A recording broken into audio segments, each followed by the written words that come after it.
highly requested video, because you know I'm on my top 5 journey because everybody loves these videos, and this was actually suggested by a few of y'all. Let's roll my motherfucking music so I can put you onto this list because I think it's a pretty good one.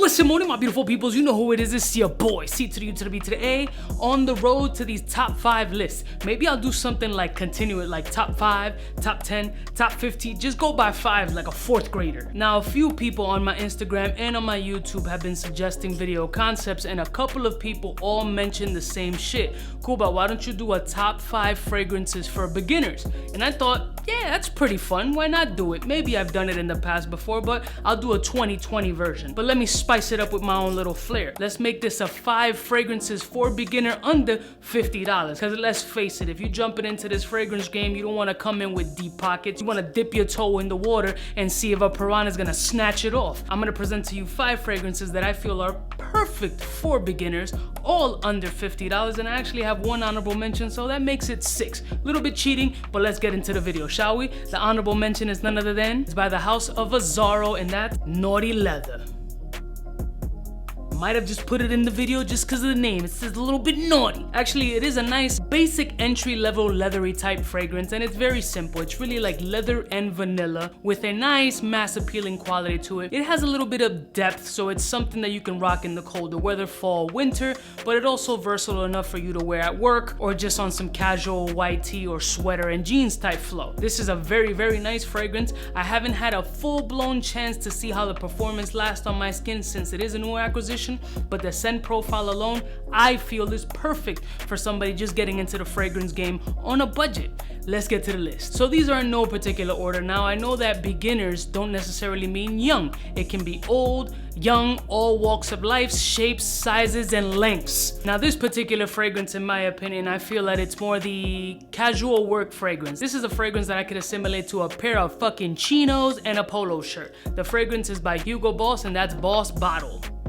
Such an enjoyable, bright fragrance, has a nice corporate kind of flow to it, yet still a little bit playful, so you can be all work professional and bring a little briefcase to work, but then kick off your penny loafers, put on some Jordans, and then go school somebody on the basketball court. It's citrusy, spicy, fruity, all-around versatile fragrance, performs fairly well, at least it does on my skin, and I feel it's a non-offensive fragrance that is very inexpensive. You can shop it on the gray market, you can go on eBay, go on any of your favorite website, and definitely find this joint for under $50, and I think it's worth it. I think it's a very, very nice fragrance. My wife hasn't thrown up in her mouth when I wore it, so for me, that's success. Great fragrance, perfect for beginners. Next one. I was late to the party on this fragrance. I picked it up at my local Marshalls, or was it TJ Maxx? One or the other, and the fragrance is Mr. Burberry.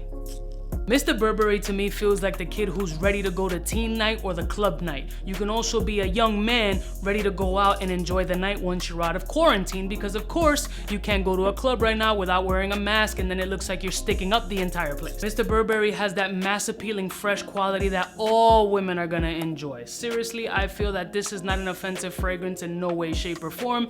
It has that young, vibrant, sexual, deviant smell that I really enjoyed. I really expected this to be complete shit trash when I bought it, and I ended up wearing it a lot more than I expected. With notes of mint, amber, cinnamon, citruses, freshies, and this being the EDP concentration, which has a little bit more depth and boldness to it, you got performance, you got fresh factor, you have versatility, you have something that's great for entry-level fragrances, and you can find it at your local discounter for somewhere $30 or so. Can't go wrong with this joint. Next one. But when you're able to go back to the mall and picking up those chinos and that button up, you might just want to pick up this fragrance from your local Banana Republic, and that's Banana Republic's Pure White.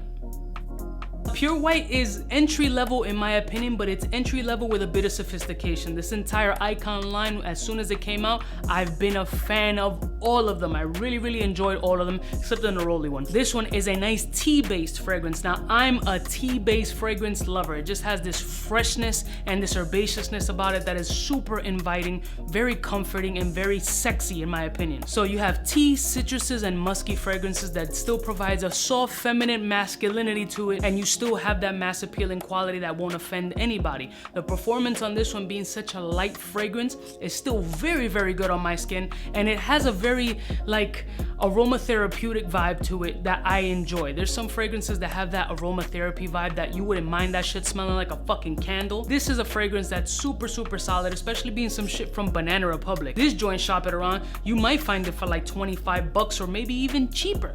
Shop it around, fam. Next one. Who's ready to go to the after party? When I first got this fragrance, I already had in my mental what this joint was gonna smell like, and literally once I smelled it, it totally turned my perception around in the best way possible. The fragrance is by Missoni, and that's Missoni Pour Homme.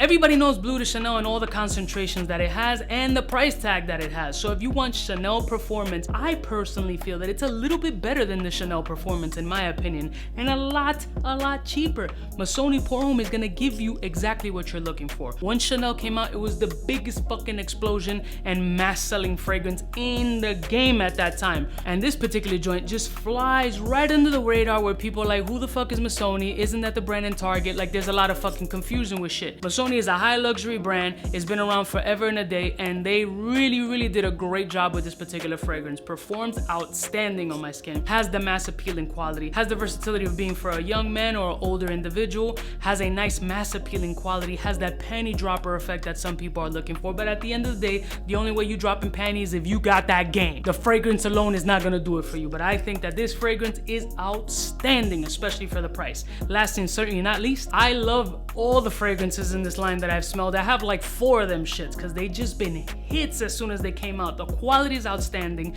the price point is amazing, it's by a designer house that's super popular, and they just did a great job. This particular one I think is phenomenal, and that's from the house of Roberto Cavalli, and that's La Notte. Oh man, this is lit. Oh my god. It's a little bit CH Man Privé-ish in my opinion. And if you know that scent profile, you know that it's a sex monster. Also an inexpensive fragrance that isn't on this list, but you can definitely shop that one around. This one has its own characteristic. It has that sweet tonka bean. It has a nice citrusy component. It's got lavender, leather, cardamom. At the end of the day, for the common layman person, yeah, the shit's good. It performs stellar, slightly sweet, not too sweet like gourmandy. Gourmandy meaning it smells like food or something edible. This is just sweet, sexy, seductive, up close and personal. You can wear this shit anywhere you want, and somebody's gonna be like, yo, what are you wearing? And you're like, yo, just get closer and sniff me. La Notte is one of these fragrances that you need to have in your stash if you are entry level or are even in the game and are just not familiar with the house of Roberto Cavalli. This is one of them. If not the first one, maybe the second one that you should get from their lineup. But personally, just get them all. I think all these fragrances that I've mentioned to you are great starter fragrances that are all within a very affordable budget, and I think you can spray your balls with all of them. I love y'all motherfuckers from the heart. You know what time it is. Give me more suggestions of top 5, top 10, top 28 videos that you want to see, and I'll see ya bitches next time. You know what is the biggest in the game? Smooches.